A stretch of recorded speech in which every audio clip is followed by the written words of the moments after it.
এই পৃথিবীতে যত রাষ্ট্র আছে, দেশ আছে, মুসলিম জনসংখ্যা হিসেবে এই ভারতবর্ষে অনেক আছে, কিন্তু ভারতবর্ষ সবচাইতে পিছিয়ে হজ করার দিক থেকে।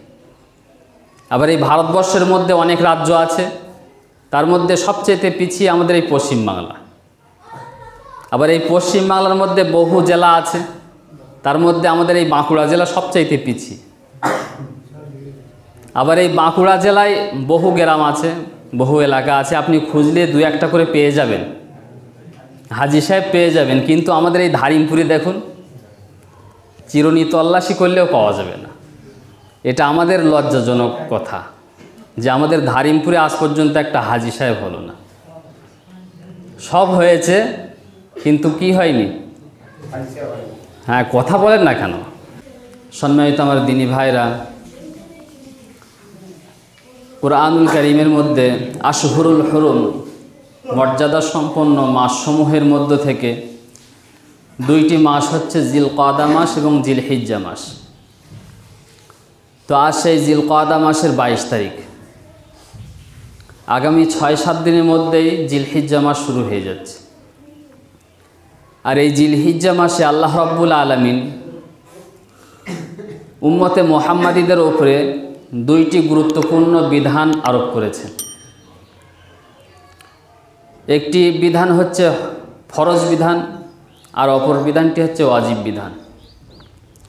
ফরজ বিধানটি যেটা আল্লাহ পাক দিয়েছেন তার নাম হচ্ছে হজ, আর ওয়াজিব বিধান যেটা দিয়েছেন তার নাম হচ্ছে কুরবানি। তো ফরজ বিধানটির নাম কি বলুন তো? বলুন না, সবাই বলুন। আর ওয়াজিব বিধানটির নাম কুরবানি। তো আজ ইনশাআল্লাহ আমরা ফরজ বিধান হজ সম্পর্কে আলোচনা করব। মনোযোগ সহকারে শুনুন, ইনশাআল্লাহ উপকার হবে। হজ মূলত আরবি শব্দ, যার বাংলা শাব্দিক অর্থ হচ্ছে পরিকল্পনা করা বা ইচ্ছা করা। ইসলামিক পরিভাষায় হজ বলা হয় আল্লাহ পাকের সন্তুষ্টির উদ্দেশ্যে শরিয়াতের বিধান অনুযায়ী এহরামের কাপড় পরিধান করে মক্কা মদিনায় উপস্থিত হয়ে নির্দিষ্ট তারিখে নির্ধারিত কিছু কাজ করাকে হজ বলা হয়। ফরজ হজের নির্ধারিত তারিখ হচ্ছে জিলহিজ্জা মাসের 8 তারিখ থেকে 12 তারিখ পর্যন্ত। আর নফল সুন্নত হজ, উমরা হজ আপনি বছরের যে কোনো সময় আপনি করতে পারেন, কোনো অসুবিধা নেই। যেহেতু ফরজ হজের নির্ধারিত তারিখ, নির্দিষ্ট দিন, এই জন্য ফরজ হজ করতে হলে আগে থেকে প্রস্তুতি গ্রহণ করতে হয়। যেমনভাবে এক দেশ থেকে অপর দেশে যাওয়ার জন্য ভিসা, পাসপোর্ট, প্লেনের টিকিট, হজের সমস্ত সরঞ্জাম, যা একজন হজ এজেন্সির মাধ্যমে খুব সহজে পাওয়া যায়। আর সুন্নাত হজ, উমরা হজ আপনি যখন খুশি করতে পারেন।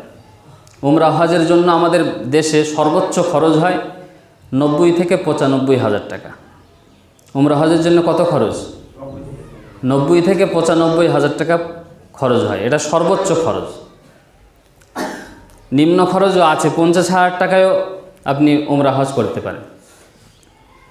তো এটা আমাদের দেশের ফ্যাসিলিটি। তবে ফরজ হজ যেহেতু সরকারের মাধ্যমে হয়, তাই এই ফরজ হজের একটু খরচটা বেশি পড়ে। ফরজ হজের খরচ আমাদের দেশে 4 থেকে 4.5 লক্ষ টাকা পর্যন্ত খরচ। তবে এটা অন্যান্য দেশের তুলনায় অনেক সীমিত। আমাদের পার্শ্ববর্তী দেশ বাংলাদেশ, এই বাংলাদেশে ফরজ হজ করতে গেলে ওদের 9 থেকে 9.5 লক্ষ টাকা পর্যন্ত খরচ হয়, কিন্তু তারপরে ওরা আমাদের থেকে পিছিয়ে নেই, আমাদের থেকে আরও এক কদম আগে।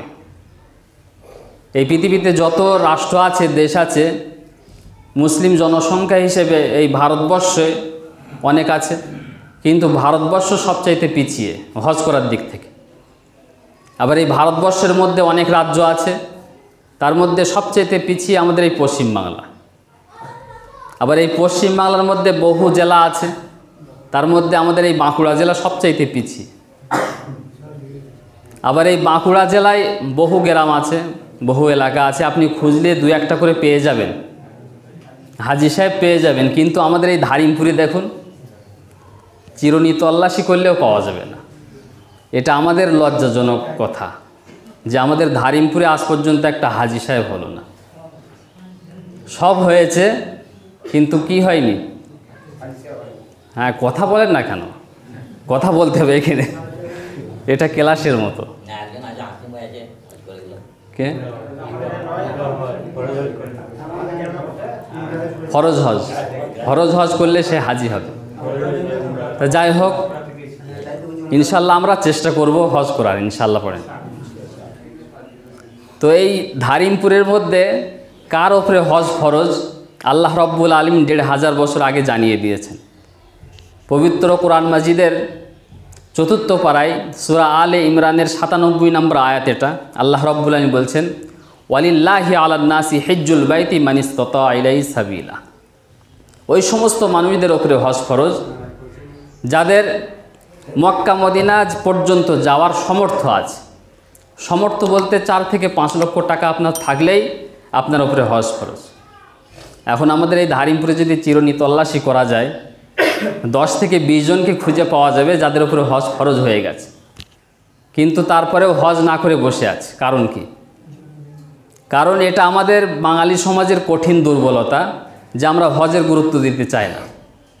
নামাজের গুরুত্ব দিই, রোজার গুরুত্ব দিই, জাকাতের গুরুত্ব দিই, কুরবানি সামনে আসতেছে তারও আমরা গুরুত্ব দিচ্ছি, কিন্তু হজের গুরুত্ব আমাদের নেই।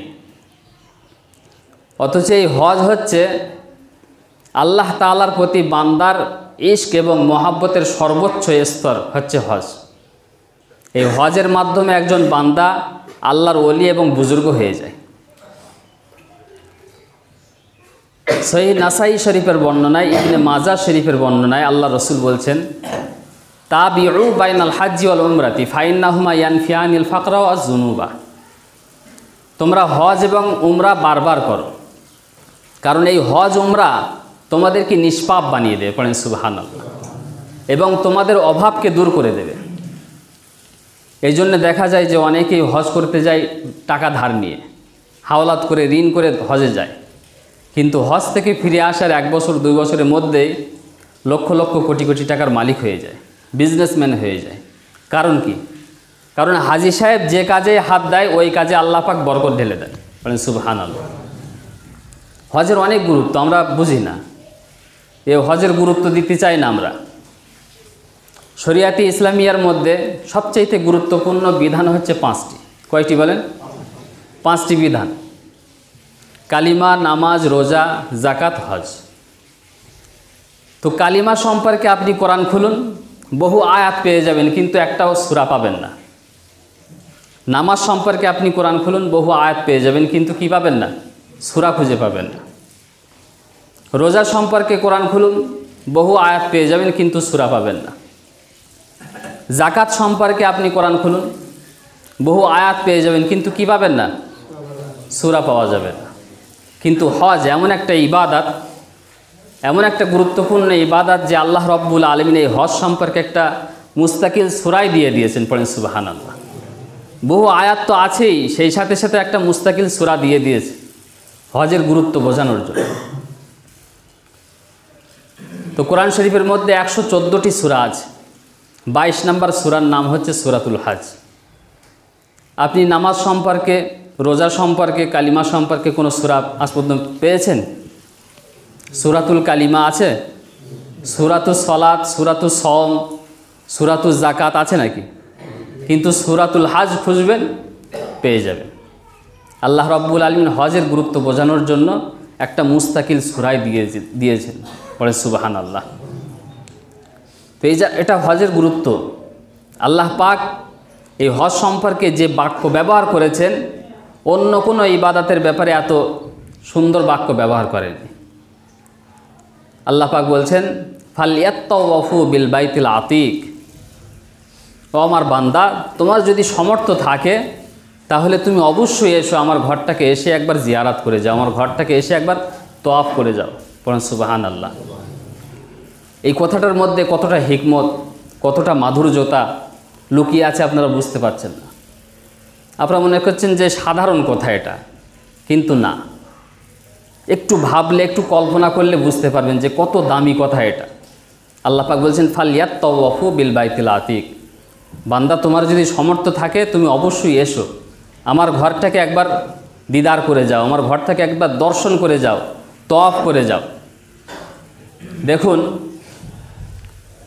একজন বিপদে পড়ে আপনার কাছে আশ্রয় গ্রহণ করেছে, আপনি তাকে আশ্রয় দিলেন, থাকার জন্য একটা রুম দিলেন, লাইট পাখার ব্যবস্থা করলেন, শোয়ার জন্য তার কেথা বালিশ দিলেন, কিন্তু খাবার দিলেন না। কি দিলেন না? খাবার দিলেন না।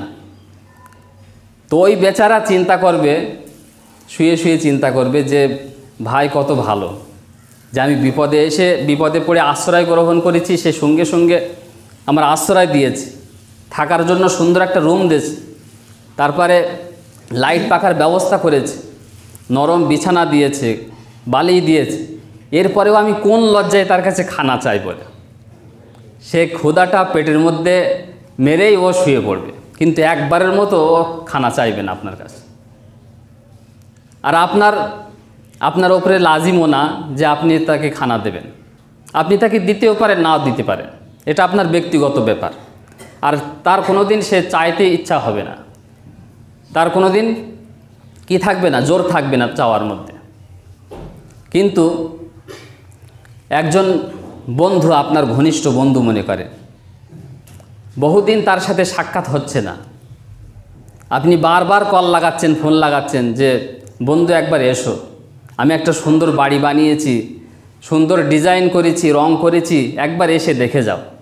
বন্ধুকে না দেখানো পর্যন্ত ওর পেটের ভাত হজম হবে না। তো বন্ধুকে বারবার কল লাগাচ্ছে, বারবার ফোন লাগাচ্ছে যে বন্ধু এসো, বন্ধু এসো, আমার ঘরটাকে একবার দেখে যাও। বন্ধু তো ব্যস্ত মানুষ, বিজি মানুষ, অনেক কাজের চাপ, বিজনেসম্যান মানুষ, কোনো মতে আসতে পারছে না।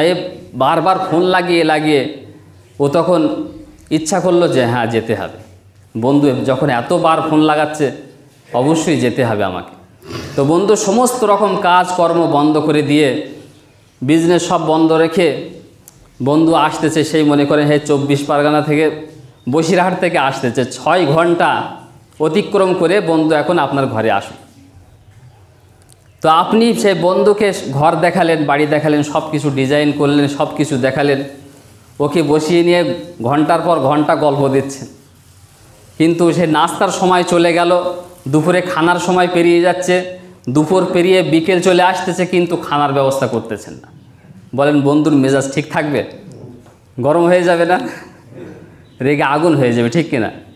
যাচ্ছে তাই করে বলবে যে কি পেয়েছো আমাকে, যে সেই 6 ঘন্টা অতিক্রম করে এসেছি তোমার বাড়ি, সমস্ত কাজকর্ম বন্ধ করে, আর তুমি আমার এখনও পর্যন্ত নাস্তার ব্যবস্থা করলে না, খানার ব্যবস্থা করলে না, কি পেয়েছো আমাকে, ঠিক কিনা বলেন?